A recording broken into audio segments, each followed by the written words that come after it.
La Bible du Lean Management, c'est ce livre, Le système qui va changer le monde. Paru en 1990 aux États-Unis, il a été traduit en 50 langues.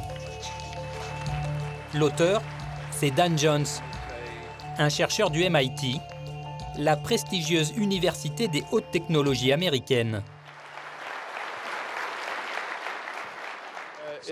C'est fantastique de voir comment le Lean s'est répandu à travers le monde. Dan Jones est une star dans le monde de l'entreprise. De passage à Paris, il a accepté de me rencontrer.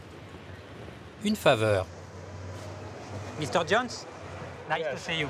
Thank you. You are a legend. No, I don't think so. No. Is the Lean Le Lean vous fait beaucoup voyager? travel a lot? Yes, Oui, I've been traveling ça fait des for années que je voyage dans tous les types de to pays. all kinds of countries.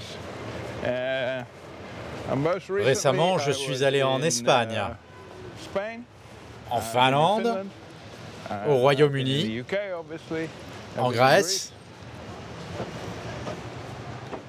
L'idée du Lean, Dan Jones l'a trouvée au Japon, chez Toyota.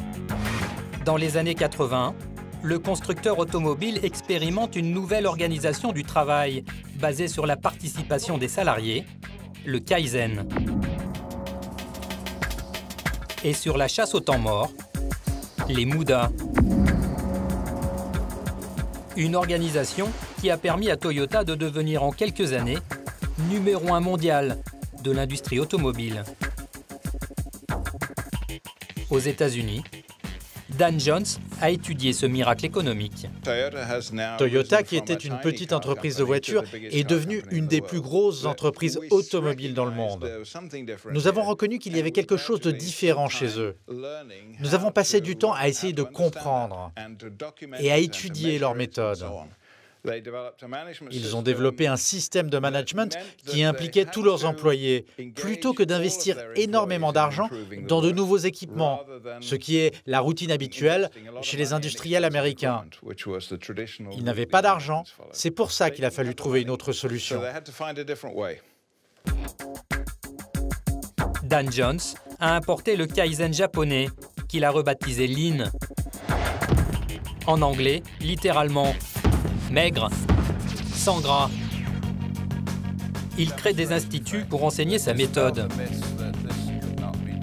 Il y en a aujourd'hui 70 dans le monde. La méthode miracle des patrons aurait aussi une face sombre.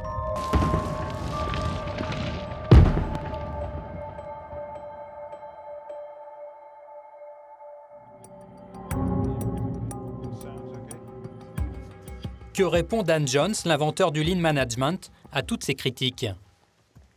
Le Lean peut avoir des conséquences sur la santé physique et psychologique des employés. Non.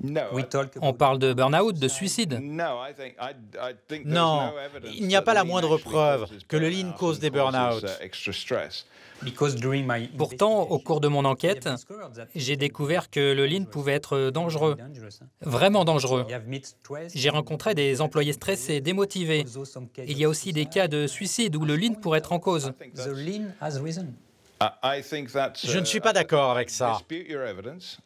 Je pense que vous avez des exemples où le Lean n'est pas appliqué correctement, c'est tout.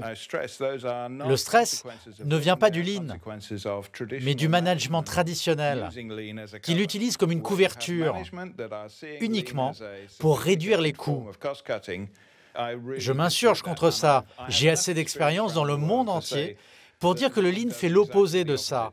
Il crée plus de bien-être chez les gens. C'est pas un peu facile de dire que quand ça marche, c'est du Lean, et que quand ça marche pas, c'est pas du Lean? Non. Honnêtement, je pense que... Vous savez, on a eu des débats il y a 20 ans aux États-Unis. Et à la fin, ça a été balayé, car il n'y avait pas de problème avec le Lean Management.